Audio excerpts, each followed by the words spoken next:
अस्सलाम वालेकुम। अच्छा, अभी हम स्टार्ट करेंगे ओ लेवल्स में मोल्स कैलकुलेशन स्टोइकियोमेट्री। तो आज हम डिस्कस करेंगे जो हमारे पार्ट 1 में रिलेटिव एटॉमिक मास को, मोलर मास को, या हम इसमें फार्मूला मास भी डिस्कस करेंगे। मोल्स क्या होते हैं और मोलर वॉल्यूम क्या होता है। तो पहले हम डिस्कस करते हैं रिलेटिव एटॉमिक मास।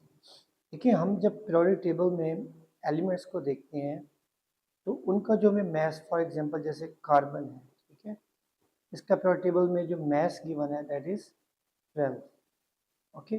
अब क्लोरीन जैसे है पीरियोडिक टेबल में, एटॉमिक नंबर इसका 17 है, लेकिन जब हम इसका मास देखते हैं दैट इज 35.5 होता है। ठीक है। अब हमने ये देखना है कि ये मास फाइंड कैसे हुआ। एक्चुअल में जो एक एटम है जिसको हम देख भी नहीं सकते, उसको हम डायरेक्ट मेजर ही नहीं कर सकते। एक एटम का मास इतना छोटा होता है कि हमारे पास कोई ऐसा इंस्ट्रूमेंट नहीं है कि हम उसको डायरेक्ट मेजर कर सकें। तो फिर हम क्या करते हैं केमिस्ट्री में, रिलेटिव का मतलब होता है कि हम इनके मैसेज को किसी चीज़ से कंपेयर करके हम इनको फाइंड आउट करते हैं। फॉर एग्जांपल जैसे आपके पास ये 35.5 है क्लोरीन का, तो कहते हैं it is the average mass of the isotopes of an element compare to 1/12 of the mass of an atom of carbon 12। इसका मतलब ये हुआ कि केमिस्ट्री में हम जितने भी एलिमेंट्स का मास फाइंड करते हैं वो उसको हम कार्बन 12 से कंपेयर करते हैं। जैसे हमें पता है कि हाइड्रोजन इसका मास 1 है, ठीक है, इसका मतलब है कि हाइड्रोजन कार्बन का 1/12 बनता है। ओके, 1/12 बनता है हाइड्रोजन। अब देखो जैसे मैग्नीशियम है, इसका मास होता है 24। इसका मतलब ये हुआ कि मैग्नीशियम का जो मास है वो कार्बन से डबल अमाउंट में है। ठीक है, क्योंकि ये 12 है, ये 24 है, तो इसका मतलब ये हुआ कि जो मैग्नीशियम हमारे पास होंगे वो कार्बन से डबल मास रखते हैं। ठीक है, तो जितने भी आपके पास ये जो मैसेज होते हैं ये हम किसी भी इंस्ट्रूमेंट से डायरेक्ट मेजर नहीं करते। हम तमाम एलिमेंट्स को कार्बन के साथ 1 बाय 1 कंपेयर करते हैं और ये देखते हैं कि कोई एलिमेंट कार्बन से कितना ज़्यादा मतलब हैवी है या उससे लाइटर है, तो इसको हम बोलते हैं रिलेटिव एटॉमिक मास। अब इसकी डेफिनेशन में आप एक टर्म देखिए, उसमें ये लिखा हुआ है कि average mass of the isotopes of an element. Isotope का टॉपिक तो आपने पढ़ा ही हुआ है, ठीक है।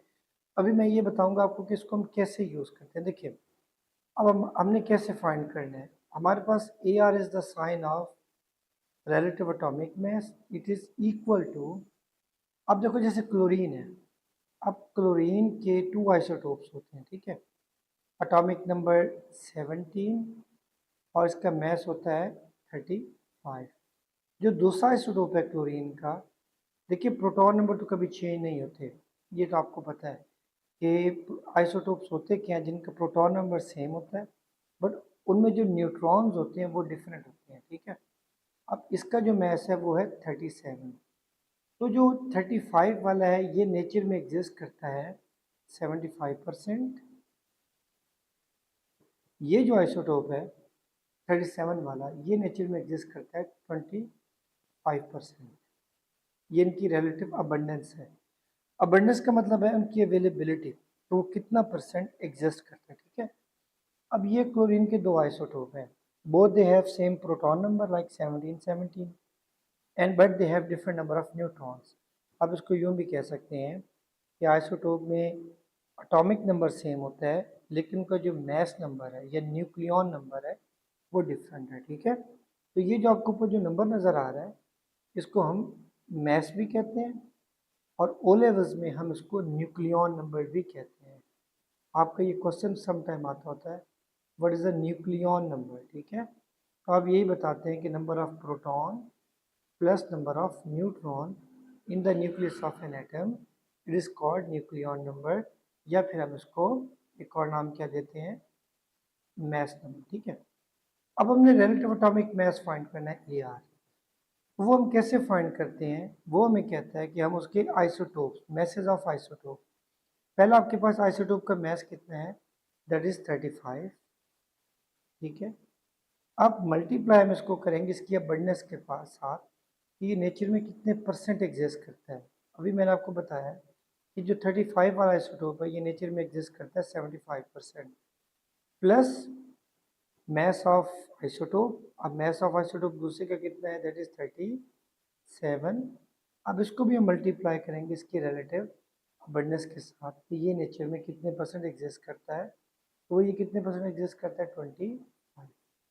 आपने क्या करना है, आपने पहले इनको मल्टीप्लाई करना है, इनको आपस में मल्टीप्लाई करें, फिर आप इनको मल्टीप्लाई करें, ठीक है। जो आंसर आएगा आपने उसको ऐड करके डिवाइड बाय 100 करना है, ठीक है। You will get the answer 35.5। तो इसीलिए पीरियोडिक टेबल में 35 भी मेंशन नहीं है, 37 भी मेंशन नहीं है। पीरियोडिक टेबल में जब आप क्लोरीन के मास को देखेंगे तो वो क्या लिखा होगा, वो लिखा होगा क्लोरीन, उसका मास होगा ऊपर 35.5।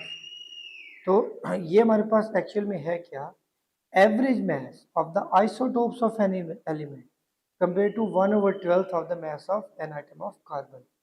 तो अब आपको ये पता चल गया कि जितने भी आप एटम्स के जो मैसेज देखते हैं वो हमने डायरेक्ट फाइंड नहीं किए, वो वन बाय वन इसको हम कंपेयर करते हैं कार्बन के साथ, कार्बन से कंपेयर करके हम उनके मैसेज को फाइंड करते हैं, इसलिए इनको बोलते हैं relative atomic mass, like relative to carbon. अब नेक्स्ट हमारे पास ये इसका स्केल आप देखें, जिसमें आपके पास ये एक फिक्स आपका जो यूनिट है, जो आपकी जो फिक्स क्वांटिटी है, that is carbon, it is a fix, okay. तो बाकी एलिमेंट्स को हम इनसे क्या करते हैं, कंपेयर करते हैं। अब जैसे मैंने आपको बताया भी था कि हाइड्रोजन का मास 1 है, इसका मतलब है कि अगर कार्बन के हम 12 पार्ट्स करें तो हाइड्रोजन इज इक्वल टू 1। तो हम बोल सकते हैं, वी कैन से कि hydrogen atom is 1/12, 1/12 of this carbon. तो ये तो आपके पास फिक्स है। अब मैग्नीशियम का मास है 24, इसका मतलब है magnesium is 2 times heavier than carbon, ठीक है। अब सल्फर को देखें 32 है, कैल्शियम को देखें 40 है। तो ये जितने भी आपके पास जो मैसेज होते हैं ये हम डायरेक्ट फाइंड नहीं करते, हम इन सबको कार्बन के मैस के साथ कंपेयर करते हैं। अब इम्पॉर्टेंट टॉपिक है हमारे पास मोलर मैस या फार्मूला मैस। वो तो था ना हमारे पास एटॉमिक मैस की एक एटम का। अभी हम देखेंगे अगर आपके पास एक मॉलिक्यूल है, अगर हमने उसका मैस फाइंड करना है तो फिर वो क्या होगा। देखिए फॉर एग्जांपल आपके पास है H2O। अब आप जाएंगे पीरियोडिक टेबल में, वहाँ पे आप देखेंगे कि जो एक हाइड्रोजन है इसका वहाँ पे जो न्यूक्लियॉन नंबर है या जो मैस है वो 1 होगा। आप जाएंगे ऑक्सीजन का देखेंगे, ठीक है, 8 और यहाँ पे होगा 16। अच्छा बहुत से स्टूडेंट अक्सर कंफ्यूज रहते हैं, सर एटॉमिक नंबर को नीचे लिखते हैं या ऊपर लिखते हैं, ये जो नीचे वाला है वो एटॉमिक नंबर होता है या मैस होता है। देखिए आप इसमें कंफ्यूज नहीं होता, जो आपका स्मॉल वैल्यू देखिए अब 8 इज स्मॉलर, ये आपका एटॉमिक नंबर होगा, ठीक है। और जो भी बिग नंबर होगा, बिगर वैल्यू होगी, वो आपका मैस होता है, ठीक है। अब यहाँ पे देखो 8 आपको पता है स्मॉलर है ऑक्सीजन और 16 इसमें बिगर है। उसका मोलर मैस हम कैसे फाइंड करेंगे, 1 हाइड्रोजन का मैस होता है 1, you have 2 hydrogen, so you will multiply with 2 plus oxygen का कितना पर टेबल में हमारे पास एम आर गिवन है, दैट इज 16। तो जब आप इसको सॉल्व करेंगे 16 + 2 कितना हो जाएगा 18। इसका मतलब ये हुआ कि जो आपका जो वाटर है उसका मोलर मैस हमारे पास कितना बनता है 18 ग्राम, ठीक है। अब हम चलते हैं H2SO4 में, सल्फ्यूरिक एसिड में, ठीक है। हाइड्रोजन का तो मैंने आपको पहले मेंशन कर दिया कि 1 हाइड्रोजन का जो मैस है वो 1 है। सल्फर, सल्फर का एटॉमिक नंबर होता है 16, ठीक है। इसका जो मैस होता है या न्यूक्लियॉन नंबर वो होता है 32। अब आप इसका कैसे मोलर मैस फाइंड करोगे, हाइड्रोजन का हो जाएगा 2 क्योंकि because there are 2 hydrogens, plus sulphur का मैंने अभी आपको बताया एम आर क्या होता है 32, प्लस एक जो ऑक्सीजन है 1 ऑक्सीजन जो पीरियोडिक टेबल में गिवन है that is 16। Now you have 4 oxygen, so 16 multiply by 4, okay. आप इनको सॉल्व करेंगे, यू विल गेट 98 ग्राम पर मोल, ठीक है। मोल अभी आगे डिस्कस करेंगे वो क्या है। तो इसका मतलब है कि आपके पास जो H2SO4 है वो उसका जो मोलर मास है दैट इज 98 ग्राम। अब नेक्स्ट हम एक एग्जांपल देखते हैं ग्लूकोज की, C6H12O6, ठीक है। नाउ यू हैव C6H12O6, जो कार्बन है हमारे पास, इसका अगर आप प्योर टेबल में देखें तो आपको नजर आएगा 6, इसका जो न्यूक्लियॉन नंबर जो इसका मास है वो होगा 12। हाइड्रोजन का मैंने आपको पहले एक्सप्लेन कर दिया था, इसका न्यूक्लियॉन नंबर भी 1 होता है और उसका मास एटॉमिक नंबर भी 1 होता है। ऑक्सीजन का भी आपको एक्सप्लेन किया था, एटॉमिक नंबर इसका 8 होता है, इसका मास 16 होगा, ठीक है। This is my website ONAlevel.com, तो आप इसको भी विजिट कर सकते हैं। Okay, so 1 carbon is equal to 12, so now you have actually 6 carbons, so it is multiplied with 6, plus 1 hydrogen is equal to 1, so you have 12 hydrogens, so multiply with 12, plus 1 oxygen is equal to 16, so you have 6 oxygens, so multiply with 6. So just multiply them, then add together, and you will get the answer 180 gram. It is the molar mass of glucose molecule. आपने maximum practice करनी है इन molar messes की, ठीक है। Next example हम इसमें देखते हैं। आपके पास है CO ब्रैकेट के अंदर NH2 2 टाइम्स, ठीक है। तो जब कोई भी चीज़ ब्रैकेट के अंदर आ जाए इसका मतलब है ये जो 2 है हमारे पास, ये नाइट्रोजन से भी मल्टीप्लाई कर रहा है, हाइड्रोजन से भी मल्टीप्लाई कर रहा है। यू हैव कार्बन 12, आपको मैंने अभी एक्सप्लेन किया था, प्लस ऑक्सीजन इज 16। अच्छा, मैथमेटिक्स में तो ये होता है कि जो चीज़ आपके पास ब्रैकेट से बाहर होती है ना, for example 6 is outside the bracket, x plus 2, तो मैथ में हम क्या करते हैं, हम बाहर वाली ब्रैकेट से जो बाहर है उसको हम इनसे मल्टीप्लाई करते हैं, लाइक 6x प्लस 6x, 6 2 ज़ार 12। लेकिन यहाँ पे आपने ये मिस्टेक नहीं करनी, ठीक है। तो आपने यहाँ पे क्या करना है, आपने सिंपली इनको ऐड करना है। आपने जस्ट मल्टीप्लाई किसको करना है, जो ब्रैकेट के सबस्क्रिप्ट में लिखा होगा, जो नीचे लिखा होगा, जैसे आपके पास ये 2 लिखा होगा, आपने बस इसको उसके साथ क्या करना है, मल्टीप्लाई करना है। देखिए 1 नाइट्रोजन जो है, अब देखो ये कार्बन 12 हो गया, ऑक्सीजन 16 है, अब मैं इनको अंदर वालों से मल्टीप्लाई नहीं करूँगा, plus nitrogen is multiply with 2, जो एक नाइट्रोजन आप प्लॉट टेबल में देखेंगे 7, इसका मास होगा 14, तो यू हैव, अब आप क्या करेंगे 14 मल्टीप्लाई विद 2, ठीक है, प्लस अब ये जो हाइड्रोजन है इसको भी आपने इस 2 से क्या करना है, मल्टीप्लाई करना है। ऑलरेडी यू हैव 2 हाइड्रोजन, सो 2 2 ज़ार 4, आपको पता है कि एक हाइड्रोजन 1 होता है तो 4 का मतलब 4 ही हो जाएगा ना। अब आपने इन सबको क्या कर देना है, ऐड कर देना है, ठीक है। ये हो जाएगा 12 प्लस 16 प्लस 14 2 ज़ार 28 प्लस 4, अराउंड ये आपका आई थिंक 60 ग्राम आएगा, ठीक है। आप इसको चेक कर लीजिएगा, फिर भी इस तरह आपने इन क्वेश्चन को सॉल्व करना है, ठीक है, जो ब्रैकेट के बाहर होते हैं। अब एक और आपको डिफरेंट एग्जांपल देता हूँ।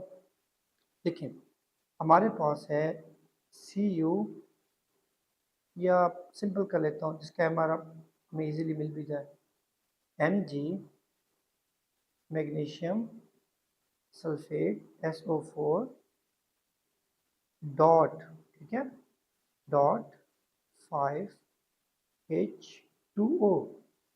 इसका मतलब है कि अगर मैग्नीशियम सल्फेट आप एक मॉलिक्यूल बना रहे हैं, उसमें आपके 5 मॉलिक्यूल्स क्या है, वाटर के, ठीक है। अब यहाँ पे जो डॉट है, मैथ और फिजिक्स में तो इसका मतलब होता है कि ये मल्टीप्लाई होगा, बट केमिस्ट्री में आपने यहाँ पे ये मिस्टेक नहीं करनी। अब प्योर टेबल में हम जाएंगे, वहाँ पे हम ये देखेंगे कि जो हमारा मैग्नीशियम है, ठीक है, इसका न्यूक्लियॉन नंबर या इसका मास क्या है, एटॉमिक नंबर इसका 12 होता है, इसका मास होता है 24, ठीक है। सल्फर का मैंने आपको ऑलरेडी बताया था कि सल्फर एटॉमिक नंबर 16, इसका मास कितना होगा 32, अंडरस्टैंड। अब मैग्नीशियम के हमारे पास इसका एमआर हमारे पास कितना गिवन है, इसका मैस 24। अभी आप क्या करेंगे, इसको 24 प्लस सल्फर का कितना है 32, एक ऑक्सीजन का कितना मैस होता है हमें पता है 16 होता है, we have 4 oxygens, so 16 multiply by 4। अब मैंने बताया जो डॉट है इसको अपने प्लस करना है, ठीक है। अब ये जो नंबर स्टार्ट में आता है ना, जैसे 5H2, ये 5 इस हाइड्रोजन से भी मल्टीप्लाई करेगा और ये वाला 5 इस ऑक्सीजन से भी मल्टीप्लाई करेगा, ठीक है। तो 5 2 ज़ा 10, आपको पता है एक हाइड्रोजन इक्वल टू 1 होगा, तो जब 5 2 ज़ा 10 करोगे 10 हाइड्रोजन का मतलब उनका आंसर 10 ही आएगा, ठीक है। प्लस एक ऑक्सीजन क्या होता है 16 मल्टीप्लाई बाय 5, 16 इंटू 5, ठीक है। तो अब हम यूज़ करेंगे कैलकुलेटर को, मैं ज़रा कैलकुलेटर यूज़ करता हूँ और देखता हूँ कि इसका क्या आंसर आता है। आप इसको चेक कर लीजिएगा, 24 plus 32 plus 16 into 4 plus 10 plus 16 into 5, okay, it is 210। मेरे पास उसका आंसर आ रहा है 210।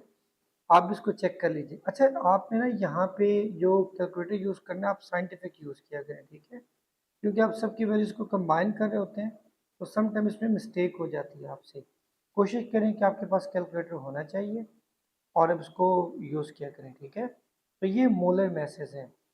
फार्मूला मैस क्या होता है, जब आपके पास कोई आयनिक कंपाउंड हो, ठीक है ना। आयनिक कंपाउंड आपको पता है कि जिसमें एक मेटल और एक क्या चीज़ होता है नॉन मेटल। फॉर एग्जांपल, अब फार्मूला मैस होता है for, it is use for ionic compounds, okay. अब जैसे आपके पास सिंपल NaCl है, आपको पता है sodium is a metal, chlorine is a non metal. अब पीरियोडिक टेबल में जो सोडियम है इसका MR होता है 23 प्लस क्लोरीन का जो MR है पीरियोडिक टेबल में वो होता है 35.5, ठीक है। हम इनको ऐड कर देंगे, you will get I think 58 या 59, हाँ 58.5 ग्राम, ठीक है। इसको हम बोलेंगे इसका फार्मूला मैस, इसको मॉलिक्यूलर मैस नहीं कहेंगे। जो आपके पास आयनिक कंपाउंड होगा उसके मैस के लिए जो टर्म यूज़ करते हैं वो होगा हमारे पास फार्मूला मैस।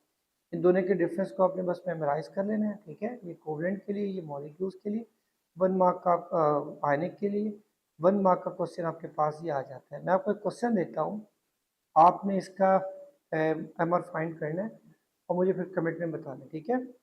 पोटास एलम का K2SO4, K2SO4 डॉट, डॉट का मतलब plus, Al2SO4 3 times bracket 3 times dot 24H2O। आपने इसका फॉर्मूला फाइंड करना है, तो टेबल से देखना है आपने, ठीक है। फिर आपने मुझे इसका आंसर बताना है, तो मैं देखूंगा इससे कि आपको अंडरस्टैंडिंग हुई है कॉन्सेप्ट की या नहीं, ठीक है। अब हम नेक्स्ट चलते हैं, मोल्स। केमिस्ट्री में सबसे ट्रिकी कॉन्सेप्ट समझा जाता है मोल्स को। आपको इसमें प्रॉब्लम जस्ट इसलिए आती है, आपने कभी इसको अपने डेली लाइफ में यूज़ नहीं किया। आप डेली लाइफ में ग्राम को यूज़ करते हैं, लीटर को यूज़ करते हैं, ठीक है ना, लेकिन आपने कभी ये वर्ड मोल यूज़ नहीं किया, इसलिए आपको ये डिफरेंस सा फील होता है कि व्हाट इज़ दिस, ये क्या है। देखें, जब आप एक शॉपकीपर के पास जाते हैं, आप उसको कहते हैं कि आपको 1 डज़न क्या चाहिए, बनाना चाहिए, ठीक है। तो जैसे ही आप 1 डज़न का वर्ड यूज़ करते हैं आपके माइंड में नंबर ऑफ बनानाज आते हैं। कितने होंगे वो, 12। Is it clear? अब ये 12 बनाना, अब जैसे उसने बस डज़न का वर्ड यूज़ किया इसका मतलब होता है 12, ठीक है। अब आप कहते हो कि I have 2 pair of shoes. अब जब हम एक पेयर की बात करते हैं, आपको अंडरस्टैंड है कि एक पेयर के अंदर 2 थिंग्स होंगी, तो जब वो 2 पेयर्स होंगे मल्टीप्लाई बाय 2 इक्वल टू 4, ठीक है। अब ये वर्ड्स आपकी अंडरस्टैंडिंग के लिए इसलिए ईजी हैं, आप इनको अपनी नॉर्मल लाइफ में यूज़ कर सकते हैं और करते भी हैं, ठीक है। एक होता है रिम, जब आप शॉपकीपर की बुक सेंटर पे जाएं आप उनको बोलेंगे सर आप हमें ना 1 रिम दे दें, तो वो आपको 500 शीट्स दे देगा। आपने तो एक वर्ड यूज़ किया ना, REM या IM होगा, रिम दे दें मुझे। उसने क्या किया, उसने आपको उसने क्या किया, आपको 500 शीट्स दे दिए, पेपर शीट्स। इसी तरह जब आप किसी को बोलेंगे कि प्लीज़ मुझे कोई चीज़ चाहिए और वो चाहिए आपको 1 मोल, तो वो क्या करेगा, 6.02 इंटू 10⁻23, इतने वो पार्टिकल्स आपको दे देगा। नंबर तो ये बहुत बड़ा है, मतलब हम इमेजिन ही नहीं कर सकते, इसको हम डायरेक्ट तो काउंट नहीं कर सकते। लेकिन जैसे उसने आपको कहा कि 1 डजन, आपके माइंड में नंबर ऑफ पार्टिकल्स आ गए जी, 1 डजन, ठीक है 12 है। पेयर की बात जब आई तो आपने कहा कि एक पेयर में 2 चीज़ें होती हैं, there are 2 things, okay. So जैसे when someone talk about ream, it mean there are 500 sheets. बिल्कुल इसकी तरह जब आप किसी को ये बोलेंगे मुझे 1 मोल पेपर दे दें, मुझे 1 मोल बनाना ला दें, तो वो भी एक क्वांटिटी है। इसको अगर हम इजी कर लें अपने लिए, इसको अगर हम टफ ना बनाएं, तो इट विल बिकम 6 इंटू 10⁻23, ठीक है। इसका मतलब ये है कि ये कितनी बड़ी क्वांटिटी हो सकती है, आपके पास 6 है तो उसके आगे आप 1 2 3 4 5 6 7 8 9 10 11 12 13 14 15 16 17 18 19 20 21 22 23, ये इतना बड़ा नंबर बनता है। अब हम इसको डेली लाइफ में यूज़ नहीं कर सकते, ठीक है, क्योंकि ये बहुत बड़ा नंबर है। हम इसको यूज़ करते हैं एटम्स के लिए, मॉलिक्यूल्स के लिए या फिर आयंस के लिए, because they are extremely extremely extremely small, ठीक है। तो जब हम आपको मैं बोलूँगा कि 1 मोल ऑफ नाइट्रोजन, तो इसका मतलब है कि नाइट्रोजन की कितने एटम्स की बात होगी आपके पास, 6 इंटू 10⁻23 पार्टिकल्स की आप बात करेंगे, ठीक है। जैसे मैं बोलूँगा ना 1 डजन पार्टिकल्स ऑफ नाइट्रोजन, तो जैसे मैं डजन का वर्ड यूज़ करूँगा, आप इमीडिएटली कहेंगे yes you are talking about 12 particles of nitrogen. But when I will talk about 1 mole of the particles, it means there are 6 into 10 to power 23 particles. तो इसको आपने अच्छे से देखना है, इतना मुश्किल ये नहीं है। अब हम ये देखेंगे कि मोल्स फाइंड कैसे करते हैं, ठीक है। आपने बस ये ट्राइंगल है, आपने इसको मेमोराइज कर लें, आपके सारे प्रॉब्लम सॉल्व हो जाएंगे। तो ट्राइंगल में हमारे पास है जनाब, पहले है मैस, ऊपर आपने इसको लिखना है। इसकी आप लेफ्ट साइड पे क्या लिखोगे, यहाँ पर मोल्स, MOLES मोल्स, ठीक है। और राइट साइड पे आप लिखोगे मोलर मैस। आप इस ट्राइंगल को अपने पास लिखें, आप इसको याद करें। इसमें आपको बेनिफिट ये होगा, आप ये फार्मूला आपको भूलेगा नहीं, ठीक है ना। एग्जाम में सब दिन स्ट्रेस होता है, चीज़ें हम भूल जाते हैं। अब जब आपने फाइंड करना हो मैस, तो मैस आपके पास इक्वल होगा, mass equal to moles multiply with molar mass. How to find mass, आपको moles, ठीक है। अभी बस आप इसको लिख लें, याद कर लें, फिर मैं आपको एक्सप्लेन करता हूँ इसको यूज़ कैसे करना है। मोलर मैस को मैं शॉर्ट में लिख दूंगा, हम इसको कहते हैं MR, ठीक है। अब अगर आपने किसी चीज़ के मोल्स फाइंड करने हैं, तो number of moles, number of moles, ये तो मैं टेढ़ा मेढ़ा पता नहीं क्या लिखता रहता हूँ, अच्छा। नंबर ऑफ, ऊपर लिखा हुआ है मैस, इसको आप डिवाइड करेंगे मोलर मैस से, तो number of moles is equal to mass, okay, divided by, नीचे क्या आपके पास MR, मोलर मैस, ठीक है। अगर आपने ये मोलर मैस फाइंड करना हो, ऊपर है मैस और नीचे क्या होगा, मोल्स। MR किसके इक्वल हो जाएगा, MR इक्वल होगा मैस के, हमारे पास मैं M से करे तो मैस, और नीचे हम किसको लिख देंगे, मोल्स, ठीक है। जगह कम है यहाँ पर, इसलिए मैं इसको लिख रहा हूँ molar mass is equal to mass over moles. आपने इसका स्क्रीनशॉट ले लो, इसका आपने रट्टा लगाना है अच्छे से, ठीक है। इसको आपने याद करना है। अगर ये आपको याद हो गया, तो ऑलमोस्ट आप बहुत सी चीज़ें सॉल्व कर सकोगे, ठीक है ना। अभी यहाँ पे एक मैं आपको फार्मूला लिखवाता हूँ नंबर ऑफ एटम्स का या फिर नंबर ऑफ मॉलिक्यूल्स का, आपके बुक में भी है और ये काफ़ी दफ़ा आता भी है, ठीक है। इजी से, इतना मुश्किल नहीं है। अगर आपने नंबर ऑफ पार्टिकल्स फाइंड करनी है, ठीक है, नंबर ऑफ पार्टिकल्स या number of atoms, number of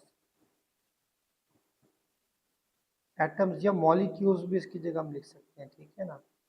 आपने क्या करना है, मोल्स लेने हैं और आप उन मोल्स को मल्टीप्लाई कर दोगे एवोगैड्रो नंबर से, 6 × 10⁻⁴ मोल नंबर से, ठीक है। अच्छा, मैंने भी एक टर्म यूज़ की थी एवोगैड्रो, एवोगैड्रो, ठीक है, या एवोगाड्रो भी इसको कुछ टीचर पढ़ाते हैं, एवोगाड्रो नंबर या एवोगाड्रो कांस्टेंट भी हम इसको कहते हैं। एक्चुअली ये क्रेडिट 6 × 10⁻23 का जो जिसने फाइंड किया था ना, वो एवोगाड्रो था, ठीक है। तो उसकी बेस पे हम इस कांस्टेंट को एवोगाड्रो नंबर भी कहते हैं। तो आपने कंफ्यूज नहीं होना, वो मोल बोले 1 मोल इज इक्वल टू या 1 Avogadro number is equal to, तो आप कहेंगे 6 × 10⁻23। आई होप कि आपको कुछ ना कुछ तो इसकी समझ आ ही गई होगी, ठीक है। अच्छा, ये हमारे पास पीरियोडिक टेबल ऑफ एलिमेंट्स, तो इसको शो करने का कुछ खास पर्पज़ है। देखें, अब यहाँ पे आपके पास देखो, ये लिथियम का मैस है 7। इसका मतलब ये है कि अगर आपके पास लिथियम के 6 × 10⁻23 एटम्स हों, तो लिथियम आपके पास कितना बनेगा, 7 ग्राम, ठीक है। पीरियोडिक टेबल में ये जो आपके पास जो ये मैस गिवन होता है, ठीक है ना, ये जैसे फॉर एग्जांपल अब बोरॉन है 11 ग्राम, ठीक है, ये लिखा हुआ है। इसका मतलब है अगर आपके पास बोरॉन है 6 × 10⁻23 अगर पार्टिकल्स हों, इसके एटम्स हों, तो ये आपके पास बोरॉन कितना बनेगा, 11 ग्राम बनेगा, ठीक है। तो ये जो आपके पास रिलेटिव एटॉमिक मास जो आपके पास गिवन है पीरियोडिक टेबल में, ये एक एटम का मास नहीं होता। इसका क्या मतलब है, अब देखो, जैसे अब ये नाइट्रोजन का लिखा हुआ है 14, तो उसका क्या मतलब है कि नाइट्रोजन का जो एक एटम है वो 14 ग्राम का है, ऐसा नहीं होता, ठीक है। इसका मतलब ये है, अगर आपके पास नाइट्रोजन के कितने पार्टिकल्स हों, 6 × 10⁻23, अगर आपके पास इतने पार्टिकल्स हो नाइट्रोजन के, आप उनका अगर वेट करोगे तो उनका वेट आपके पास कितना आएगा, 14 ग्राम। आप बोलोगे सर कि एटम एक जैसा नहीं होता, ये क्यों है कि डिफरेंट, देखो, नाइट्रोजन के एटम में number of proton, neutron, electron different है, ठीक है। फ्लोरीन है, उसमें नंबर ऑफ पार्टिकल्स डिफरेंट होंगे, मतलब अमाउंट ऑफ पार्टिकल्स क्या होंगे हमारे पास, डिफरेंट होंगे, ठीक है। फ्लोरीन देखो ये 19 है, तो इसका मतलब ये है कि अगर आपके पास फ्लोरीन के इतने पार्टिकल्स हों और आप उनका अगर वेट करो तो बनेगा 19 ग्राम।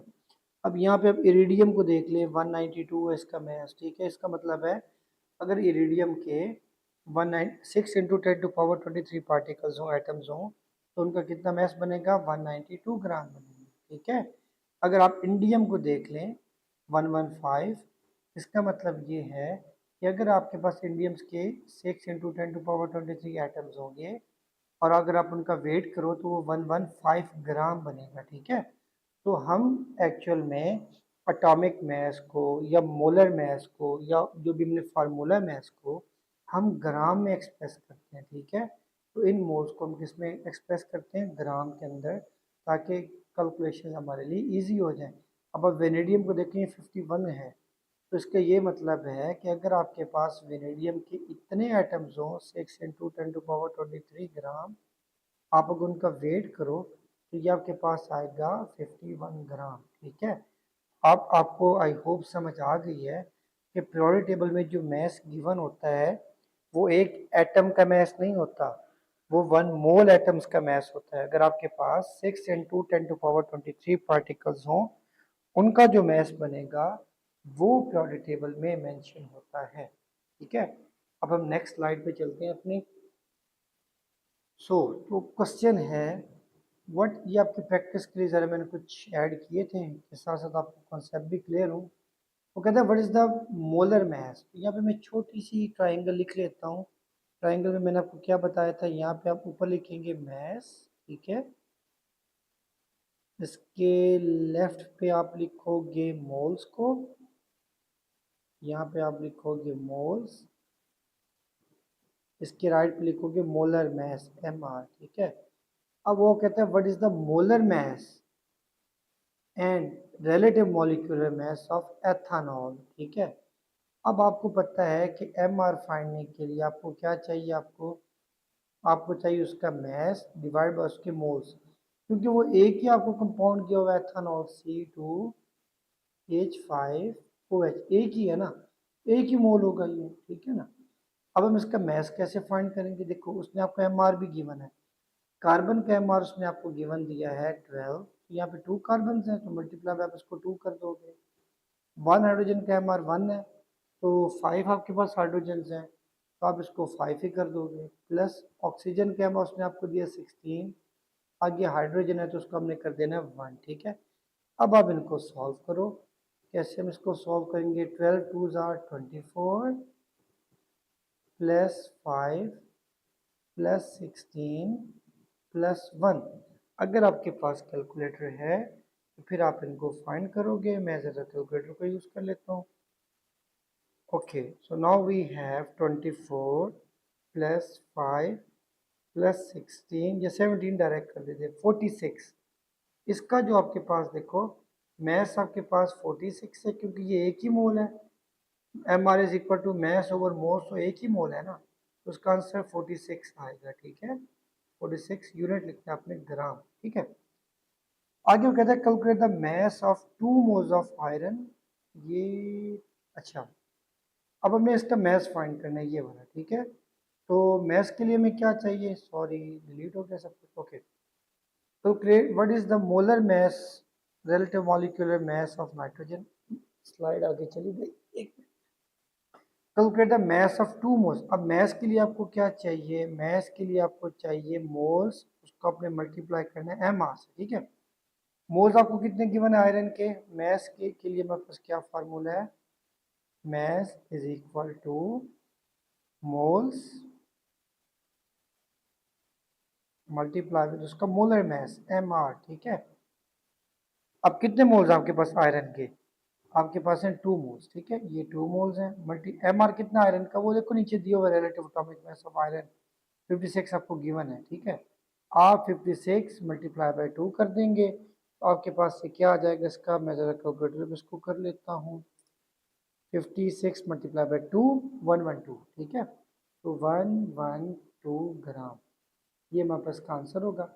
अब वो कहते हैं कैलकुलेटर नंबर, अच्छा सेकंड है 0.25 मोल, अच्छा पहले 2 मोल थे, अब आप ज़रा इसको एक बार रेस करना पड़ेगा, ये सारा ना हो जाए, इसी को यहाँ से रेस कर लेते हैं, ठीक है। अब हमारे पास ये देखो कैसे हम इसको सॉल्व करेंगे, इसके हमने मोल फाइंड करने हैं, इसका जो बी पार्ट है 0.25 मोल है, मोल्स हैं 0.25 मल्टीप्लाई MR आयरन का कितना है 56, ठीक है। अब आप क्या करोगे 0.25 को जब आप 56 से मल्टीप्लाई कर दोगे, 0.25 multiply by 56 you will get 14, इसका मतलब है इसका मैस कितना आएगा 14 ग्राम, ठीक है। अब नेक्स्ट क्वेश्चन है आपके पास, आपने क्या फाइंड करना है, it is given number of moles. अब ये ट्राइंगल मैंने आपको लिख के दी हुई है, आप वैसे खुद भी कोशिश करें कि आपसे ये सॉल्व हो जाए, बहुत सिंपल है, ठीक है। ऐसे बच्चे डरते हैं सर मोल्स बहुत मुश्किल, बहुत आसान सा है, बस आपको पढ़ाने वाला कोई अच्छा सा बंदा मिल जाए, मेरे जैसे बुजुर्ग बाबे से पढ़ेंगे तो फिर कुछ भी नहीं आएगा, ठीक है। तो calculate the number of moles, तो मोल्स आपने फाइंड करना है, तो मोल्स का मैं फार्मूला पहले लिखूंगा, मोल्स इज इक्वल टू, ऊपर लिखा हुआ है mass like given mass divided by molar mass, जिसको हम मिस्टर कहते हैं, मिस्टर तो नहीं कहना है MR कहना है, ठीक है। So number of aluminium present in one, तो मैस आपके पास पहले कितना गिवन है 108 ग्राम गिवन है, MR क्या होता है एल्यूमिनियम का, वो आपके पास गिवन है नीचे 27 गिवन है, ठीक है। अगर आपको ना गिवन हो तो पीरियोडिक टेबल आपको हमेशा केमिस्ट्री के पीरियड, केमिस्ट्री का टेस्ट हो या पेपर हो, या तो आपको MR गिवन होंगे या फिर आपको प्योर टेबल इसका गिवन होता है, ठीक है। 108 divided by 27, you will get the answer 4। इसका मतलब है कि अगर आपके पास 108 ग्राम एल्यूमिनियम है तो उसमें कितने मोल्स होंगे? 4 मोल्स, ठीक है। अब नेक्स्ट हमारे पास है कि अगर आपके पास 13.5 हो, अब उसने आपको एक क्वेश्चन दे दिया है, सेम पार्ट भी है। वो कहता है अगर आपके पास एल्यूमिनियम है 13.5, तो फिर इसमें नंबर ऑफ मोल्स कितने होंगे? तो गिवन मैस आपके पास क्या चीज़ है? 13.5 डिवाइड बाय एम आर हमारे पास का कितना है? 27, ठीक है। तो अब आप क्या करेंगे? 13.5 को आप डिवाइड कर देंगे किसके साथ? Divide by 27, you will get 0.5। Sorry, इसका हाफ ही हो जाएगा, मैंने देखा ही नहीं था। 0.5 मोल्स, ठीक है। पहले वाले को मैं रिमूव कर देता हूँ, इस वाले को। सो आपका आंसर कितना आएगा? 0.5 मोल्स। आई होप कि आपको थोड़ी बहुत समझ आ रही है। अगर आपको समझ नहीं आ रही तो फिर अल्लाह ही हाफिज है, मेरा भी और आपका भी, ठीक है। तो इम्पोर्टेंट थिंग इज कि आपने ट्राइंगल को अच्छे से याद कर लेना है। उसके बाद छोटे छोटे क्वेश्चंस की आपने प्रैक्टिस करनी है। फिर स्लोली स्लोली मैं आपको पास पेपर पे लेके जाऊंगा, वो आपको समझ आना स्टार्ट हो जाएंगे। अब वो कहते हैं जी calculate the number of moles of magnesium. तो number of moles of magnesium हमने फाइंड करना है। तो क्या हमारे पास होना चाहिए? Mass over M R. Moles is equal mess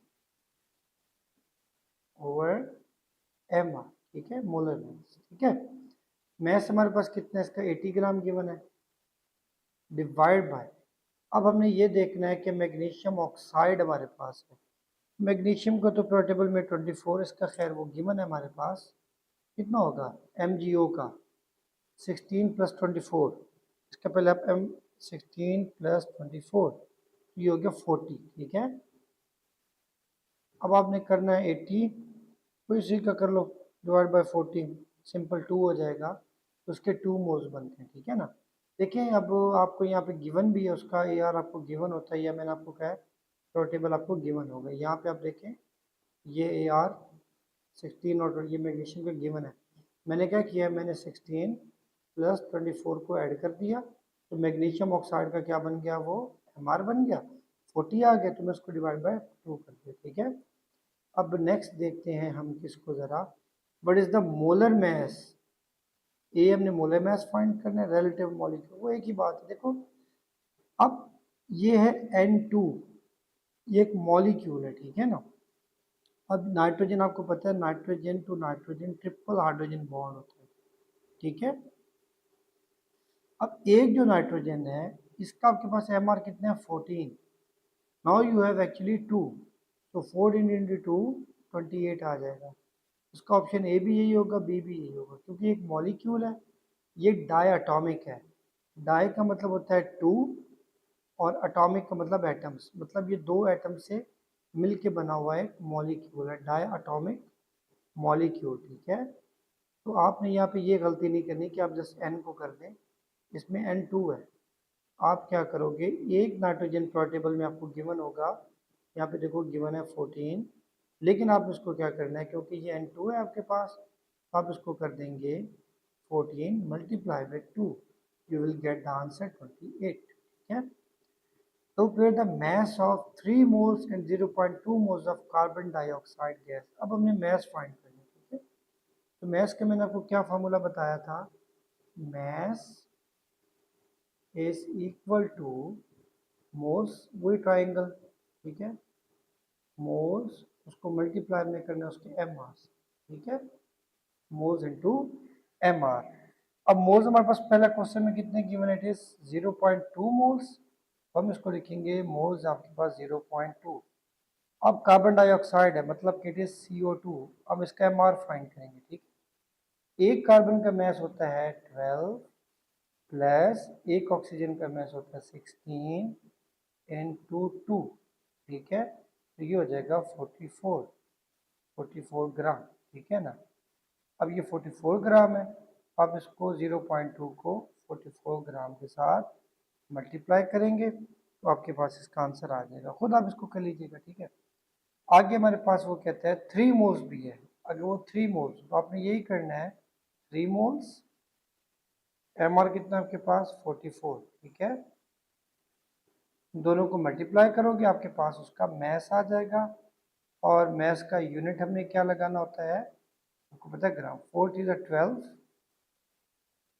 I think 132 ग्राम, इसको चेक कर लीजिएगा, ठीक है। तो ये सिंपल सा आपके पास देखिए मोल्स और मोलर मैस है। आप ऐसे परेशान होते हैं कि बहुत मुश्किल है, बिल्कुल आसान है। अच्छा, अभी हमने जो क्वेश्चन किए थे ना, ये वो थे जिनमें आपको चीज़ें ग्राम में गिवन थी, कोई सॉलिड चीज़ आप यूज़ कर रहे हैं, ठीक है।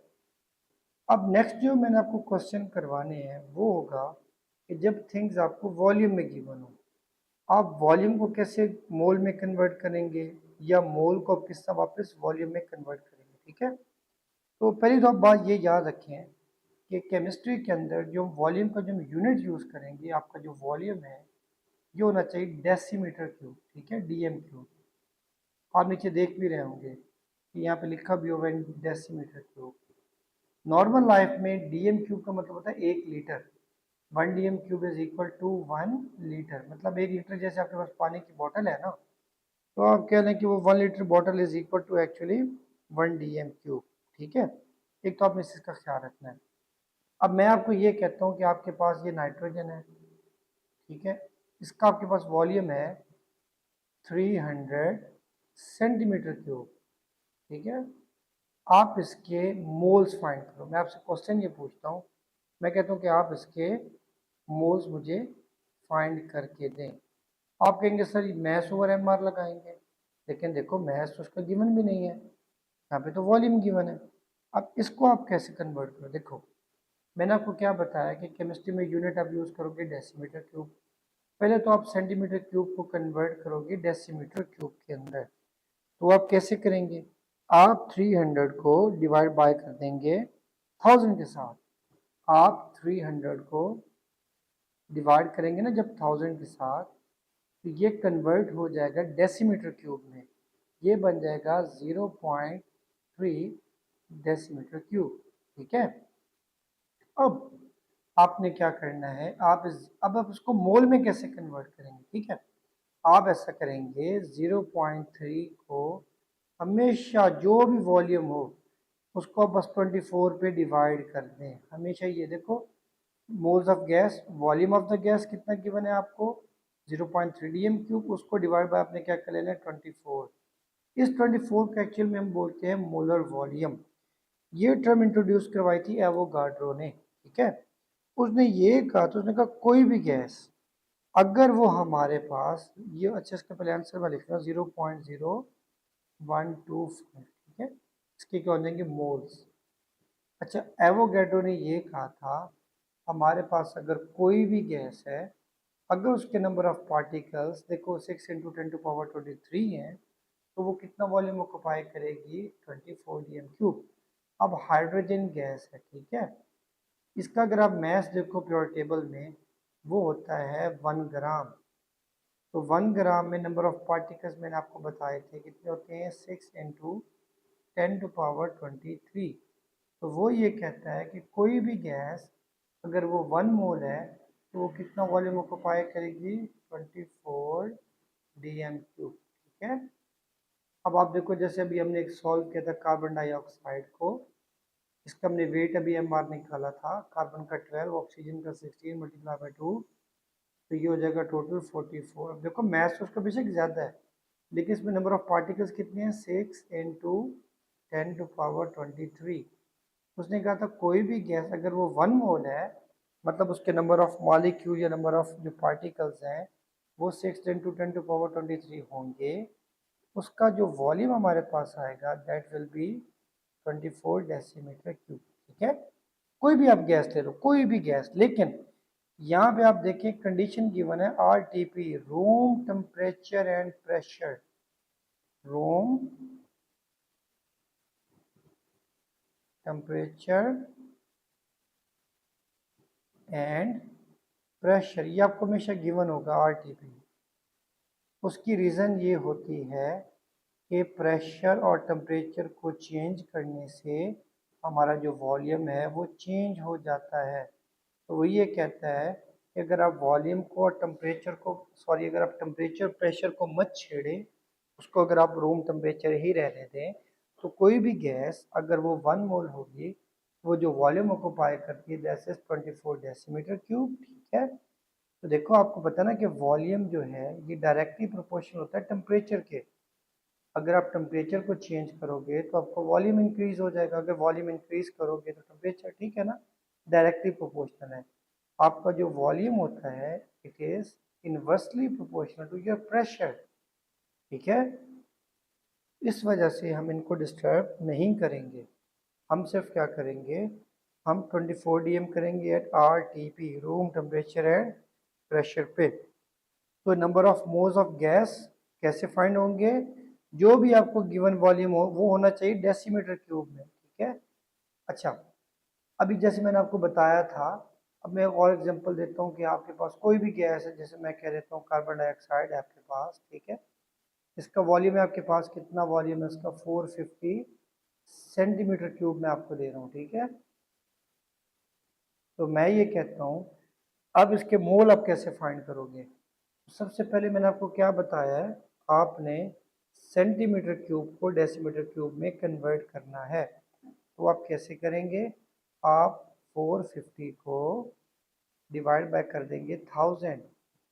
आपका जो सेंटीमीटर क्यूब है वो किस में कन्वर्ट हो जाएगा, आपके डेसीमीटर क्यूब में। ये हो जाएगा 0.45 डीएम क्यूब। ठीक है, 0.45 डेसीमीटर क्यूब हो जाएगा। अब देखो वॉल्यूम ऑफ द गैस हमारे पास क्या गिवन है, जो ये फॉर्मूले में है, it is given 0.45 DM cube divide by, वो कहता है कि आप इसको 24 से, क्या देखो डीएम क्यूब से डीएम क्यूब क्या हो जाएगा, कैंसिल हो जाएगा हमारे पास। ठीक है ना, 0.45 डीएम क्यूब है ना, इसको डिवाइड किससे करना है हमने, 24 डीएम क्यूब। ठीक है, तो ये डीएम क्यूब से डीएम क्यूब हमारा क्या हो जाएगा, कैंसिल हो जाएगा। तो जब आप 0.45 को डिवाइड बाय जब आप 24 करेंगे तो आपके पास नंबर ऑफ मोल्स आ जाएंगे। ठीक है, आप इसको डिवाइड बाय 24 करेंगे तो इसका आंसर आएगा 0.0187 मोल्स। ठीक है, मोल्स, ये मैंने लिख दिया। तो ये एक आसान सा आपके पास मेथड है कि if things are given in volume then how can you convert them into moles. For example if you are given with the moles, you are saying you have 0.71 moles, convert them into volume। आपने क्या करना है, 0.71 को simply multiply कर देना है 24 से, आपके पास क्या आ जाएगा, वॉल्यूम। और फिर वही बात है कि जो वॉल्यूम का आप यूनिट यहाँ पे क्या लिखेंगे, आप कहेंगे 0.71 multiply by 24, it will become 17.04। तो यूनिट मैंने आपको बताया था डीएम क्यूब, और जो एक डीएम क्यूब होता है वो किसके इक्वल होता है हमारी लाइफ में, 1 लीटर के। जो आप कोल्ड ड्रिंक पीते हो 1.5 लीटर वाली, इसका मतलब है वो होगी 1.5 डीएम क्यूब केमिस्ट्री में, या यहाँ पे इसको ये यूज करेंगे। ठीक है, अब नेक्स्ट स्लाइड पे चलते हैं जरा। अब वो कहते हैं calculate the number of moles of ammonia gas in a volume. देखो अब आपने क्या करना है, मोल्स आपने फाइंड करने हैं। यहाँ पे क्वेश्चन आपको ऑलरेडी वॉल्यूम गिवन है, तो वॉल्यूम कितना गिवन है, 72 डीएम क्यूब। ठीक है, डिवाइड बाय, हम क्या करेंगे, मैंने क्या बताया था, 24 डीएम क्यूब। अगर वॉल्यूम को आप 24 से अब डीएम क्यूब से डीएम क्यूब क्या हो जाएगा, कैंसिल हो जाएगा। आपके पास मोल्स कैसे आ जाएंगे, आप अपना कैलकुलेटर निकालेंगे, उस पर आप एक नंबर होगा 7, फिर नीचे एक नंबर लिखा होगा 2, फिर एक डिवाइड का बटन होता है, उसको दबा के जब आप 2 और 4 को दबाएंगे तो आपका कंप्यूटर आपका कैलकुलेटर आपको बताएगा इट इज़ 3 मोल्स। ठीक है, इसमें कितने मोल्स आपके पास, रूम टेम्परेचर प्रेशर पे 3 moles. Calculate the volume of carbon dioxide occupied by 5 moles. पहला क्वेश्चन है जी 5 मोल्स, बी आपके पास है 0.5। सिंपल क्या करना है, ए को सॉल्व करते हैं। 5 मोल्स से वॉल्यूम में जाना है, आपने क्या करना है, 5 मोल्स को मल्टीप्लाई बाय 24 कर दो। तो जब आप 5 इंटू 24 करोगे you will get the answer 120। तो इसका यूनिट क्या होगा, डीएम क्यूब। ठीक है, फिर 0.5 मोल्स हैं, आपने मोल्स को मल्टीप्लाई करना है 24, तो आपके पास क्या आ जाएगा, 0.5 मल्टीप्लाई बाई 24, तो आपका हाफ हो जाएगा, तो ये हो जाएगा 12। यूनिट क्या लिखोगे इसका, डेसीमीटर क्यूब। अगर वो कहे कि वॉल्यूम को सेंटीमीटर क्यूब में फाइंड करो, तो आप क्या करोगे, इस 12 को मल्टीप्लाई बाय 1000 कर दोगे। तो जब आप इसको मल्टीप्लाई बाय 1000 कर दोगे तो आपके पास आंसर आ जाएगा 12,000 सेंटीमीटर क्यूब। ठीक है, तो ये आपके पास क्या आ जाएगा इसका आंसर।